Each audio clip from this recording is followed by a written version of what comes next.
Et yo l'équipe, ravi de vous retrouver aujourd'hui pour cette nouvelle vidéo. Et au programme du jour, vous allez assister à un déménagement, enfin du moins voir la conclusion une fois que c'est terminé. Et ça a pris un mois au final. C'est franchement assez long et parfois il faut pas les brusquer, faut juste patienter. Mais des fois c'est vrai que je vous avoue que c'est compliqué. Alors ici vous voyez la face avant, il y a du Taurus, donc vous allez voir certainement des acariens chasseurs dans le setup, c'est totalement normal. Je vous le dis à chaque vidéo, mais il y a des gens qui tombent peut-être sur cette vidéo comme découverte en soi, donc pas de problème. Vous remarquerez donc que nous sommes chez Camponotus mutilarius, qui est franchement une magnifique espèce asiatique, elle a des nuances de coloration un peu orangé, rougeâtre, elle est noire par endroits, enfin elle est vraiment superbe et extrêmement poilue. Franchement c'est une petite pépite. Alors comme vous voyez, je me suis pas fait chier, j'ai mis une Jalai complète, alors que c'est beaucoup trop pour elle bien entendu, c'est juste que j'ai fait un test en fait, je voulais voir tout simplement ce qu'elles en feraient. Bon déjà le goût là, elles en sont pas fans, je vous avoue j'ai mis des petits bouts par-ci par-là après pour tester chez d'autres, et clairement ce goût qui, je ne sais même pas quel goût est, mais au final aucune de mes colonies n'est vraiment fan de ceci, mais bon bref, c'était un petit test. Mis à part ça, vous remarquerez, des petits branchages, ça paraît insignifiant de voir juste 2 branches, mais au final elles s'y plaisent bien, elles se déplacent assez souvent dessus justement, et ça leur donne aussi une surface plus importante à explorer, et mine de rien en captivité je trouve ça intéressant. Pour revenir sur le Taurus, c'est normal, comme je vous le dis à chaque fois, je fais 2 fois par an un traitement plus ou moins préventif, donc je mets du Taurus directement dans chacun de mes setups. C'est vrai que les petits copeaux de bois c'est pas ce qu'il y a de plus esthétique en soi dans le setup, mais au final ça me dérange pas. Et pour elle, ça peut être utile aussi pour le tissage, etc. Et de plus, une fois que le Taurus est implanté, s'il arrive à se maintenir, c'est intéressant d'avoir de l'acarien chasseur d'acariens justement dans vos setups, ça permet de garantir un peu un environnement sain, on va dire. Mis à part ça, vous remarquerez par la suite que j'ai changé le setup pour leur offrir quelque chose de plus grand. Donc c'était un setup terraformé juste avant où elles avaient fondé, ça s'était bien passé. Enfin fondé, je les ai reçues, elles étaient déjà quelques-unes, mais bon, elles se sont bien relancées on va dire. Et au final, j'ai eu tellement de naissances en fait, il y a tellement de couvains que celui-ci est déjà quasi plein en fait, donc j'aurais dû viser plus grand directement. Si vous vous rappelez, j'avais au moins 50 cocons dans le setup précédent, et pareil en termes de couvains, j'avais des larves, etc. Enfin bref, c'est complètement dingue. Enfin bref, donc voilà, elles vont quand même y rester un moment parce que le collet serré ne leur pose pas de problème, mais il va falloir que je prétende déjà à trouver quelque chose de plus grand, et dans le même style, c'est-à-dire qu'il me faut une cuve fermée parce qu'elles adorent l'humidité. Franchement, je vais pas vous mentir, Camponotus mutilarius, moi de ce que j'ai pu faire et pu observer avec ma petite expérience, c'est que l'humidité c'est un point clé chez elles. Bon, pour être clair d'ailleurs, durant 3 semaines elles n'ont pratiquement pas bougé, puis soudainement j'ai une masse qui s'est quand même déplacée dans la cuve, qui soudainement a pris possession des lieux, et ce parce que j'avais humidifié de manière un peu plus intensive le coin droit de ce nid.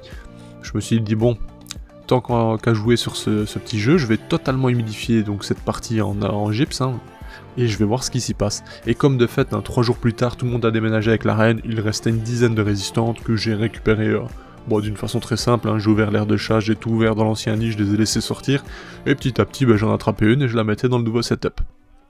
Au final, elle se porte bien dans ce nouvel environnement, je leur ai fait un petit peu un mélange de substrat tropical avec du Taurus, etc.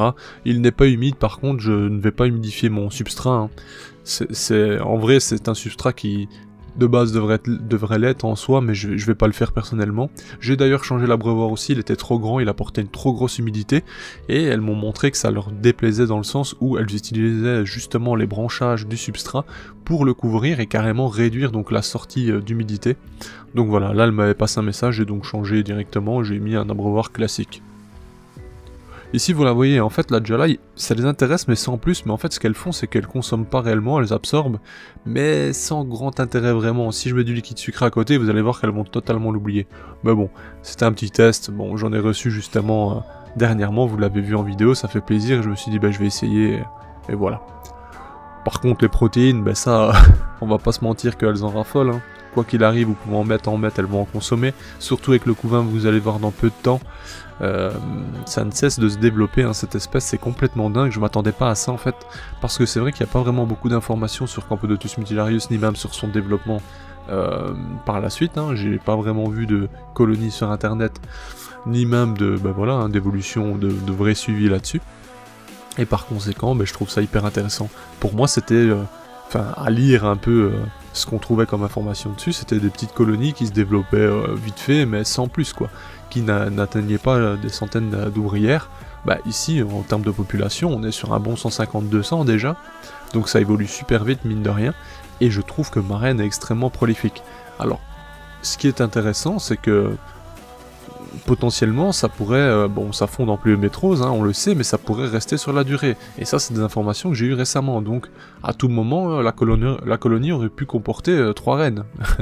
Donc ça, c'est un petit truc qui me fait dire, pourquoi pas plus tard essayer justement, via un contact directement, je sais pas moi, en Chine, en Thaïlande, peu importe, essayer d'obtenir une colonie avec plusieurs reines et retenter l'expérience différemment, ça peut être intéressant. Bon je vous mentais pas, vous le voyez, le nid est blindé, il est super humide, je sais que pour 80% des espèces ça c'est beaucoup trop humide, mais pour Mutilarius, figurez-vous qu'elles adorent, c'est complètement dingue. Alors là vous voyez le fond est rempli de couvains, on a des larves, cette larve qui se fait déplacer, c'est je pense dans 80% des cas un futur major qu'elles sont en train de mettre en place, parce que là dans la vidéo vous les verrez pas, mais dans les vidéos précédentes je vous les ai montrés, les majors sont vraiment énormes, c'est très très costaud comme espèce. La reine c'est pareil, c'est vraiment super épais. Bref, c'est franchement une très très jolie espèce. On a du couvain, niché à différents endroits, et là on voit, pont tressante, la reine à peine installée dans son nouveau nid, a déjà bombardé. On peut remarquer des œufs, des larves de stade 1, donc ça évolue déjà assez rapidement. Quelques cocons, mine de rien, bref, ça continue, ça progresse, il y a vraiment de tous les stades. Malheureusement, je peux pas vous faire des images de dingue à l'intérieur du nid, avec une forte humidité, c'est compliqué, vous vous en doutez. Mais vous remarquerez quelques petits détails, notamment les ouvrières un peu jaunâtres, qui sont, comparées à leurs sœurs, qui sont plus jaunes tout simplement, au lieu d'être orange, on va dire. C'est tout simplement des ouvrières fraîchement nées, ou qui ont 2-3 semaines, ou une semaine environ, ça dépend. De toute façon, plus c'est clair, plus c'est jeune, en général. Comme vous le voyez, ça grouille, ça grouille, ça grouille, et franchement, je suis plutôt content, parce que c'est une espèce assez sympa, on le remarque, d'ailleurs vous avez une ouvrière qui est toute sombre là à l'image, et ça ce scénario on le remarque pas mal, chez pas mal d'espèces asiatiques je trouve. Singularis c'est pareil, j'ai des ouvrières noires, chez d'autres espèces du style pareil, vous avez des ouvrières qui sont dépourvues de coloration, c'est marrant au final. Mais bref, j'allais dire que oui effectivement comme je le disais plus tôt, le nid est déjà blindé, très clairement. Alors chacune de mes colonies, je veux dire, vous voyez toutes ces interstices qu'il y a contre la vitre, elles bouchent en général, elles remplissent d'un substrat ou quoi que ce soit. À mon avis, c'est peut-être parce que pour elles, c'est certainement un trou ou le vide ou quoi que ce soit, et par conséquent, elles y collent des choses pour ne plus y avoir d'interstices tout simplement. Je ne sais pas, dans un setup comme celui-ci, je pense pas qu'il y ait un petit courant d'air ou quoi que ce soit, ça m'étonnerait fortement, donc c'est particulier. Je pense que juste le fait qu'elles sachent passer leurs antennes et autres, elles détectent qu'il y a un espace et par conséquent elles essayent de le combler, j'imagine. Alors bien entendu avec un setup super humide comme ça, il faut faire attention aux acariens. Si vous laissez traîner par exemple des restes de blattes et ce genre de choses, attention aux conséquences, c'est pour ça qu'il faudra bien enlever directement tout ce qu'elles consommeront, c'est pour ça que je les mets dans une mangeoire ou quoi que ce soit. Bon ici c'était une mangeoire pour dépanner, mais en général je mets un cercle un peu où il y a l'abreuvoir, vous voyez. L'abreuvoir je l'ai mis aussi également dans un cercle en acrylique, pour éviter qu'elle n'y colle justement du substrat à l'intérieur et que celui-ci se vide dans le substrat. Bon ça c'est des petits tips, c'est pas une expérience de fou furieux, mais c'est d'expérience tout de même dans le sens où on connaît un petit peu les ouvrières et on sait ce qu'elles sont capables de faire dans certains cas. Dites-moi un peu en commentaire si vous possédez ce genre de colonie justement, ou ce genre de fourmis. Camponotus mutilarius, on l'appelle aussi Camponotus xiangbang, c'est le nom un peu commercial, si je puis dire. C'est tout simplement une fourmi parfumée, c'est ce que veut dire dans leur langue en soi cette appellation. Et c'est le cas, je vous l'ai déjà dit, je me répète, mais pourquoi je me répète, c'est tout simplement parce que si une personne découvre la vidéo et découvre la chaîne par la même occasion, il ne le sait pas. Et donc, cette fourmi dégage une sorte de parfum très fleuri lorsqu'elle est soit stressée, soit en position d'attaque, soit lorsqu'elle marque son territoire, soit dans plein de raisons différentes quoi. C'est normal en soi, Et par conséquent, lorsque vous la stressez, qu'elle voudrait par exemple vous attaquer et dépose une goutte d'acide formique, vous allez sentir cette nuance fleurie qui est vraiment, c'est sincèrement très impressionnant. Alors, ce que je vais faire à mon avis, c'est que à la bourse qui arrivera donc en mars à Antobonze, je pense peut-être que je vais prendre cette colonie avec moi et peut-être réfléchir à prendre les Singularis et éventuellement si je croise du monde d'entre vous qui viennent, je pourrais peut-être vous faire sentir en les titillant un peu, vous allez voir que c'est plutôt impressionnant. Donc là je suis en train de réfléchir à ça. Prendre ce setup là c'est assez simple, par contre les Singularis ce sera une autre histoire, mais je pense qu'il y a moyen de moyenner. Donc voilà. Bref, pour information, dans les jours à venir, logiquement, ce qui va se passer, c'est qu'on aura peut-être lieu à un concours sur la chaîne. Je vous parlerai également bientôt de Entomon, justement, cette bourse où on sera présent à 4, je vous l'annonce, donc on aura toutes sortes de matériel et des fourmis également. Il y aura certaines de nos colonies en exposition, bref, on sera là pour vous rencontrer, je serai là présent physiquement également pour vous accueillir et discuter, échanger ce que vous voulez, bref. Je vous en dirai plus dans une prochaine vidéo dans tous les cas. En attendant, j'espère que celle-ci vous a plu. Si c'est le cas, n'oubliez pas, pour me soutenir, c'est très simple et c'est gratuit. Il suffit de liker, commenter, partager et vous abonner si ce n'est pas déjà fait.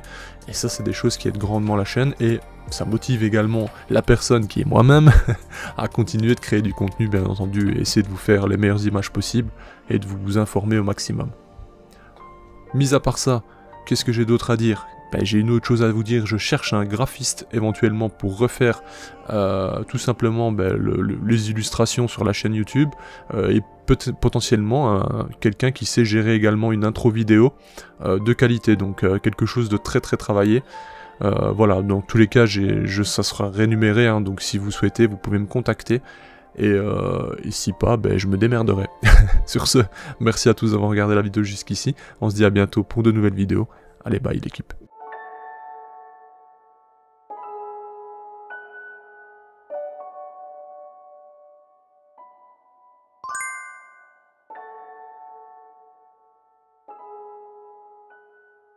Hey, si toi aussi tu as apprécié la vidéo, n'oublie pas de t'abonner, de laisser un like, voire un commentaire, ou même de nous suivre sur les réseaux.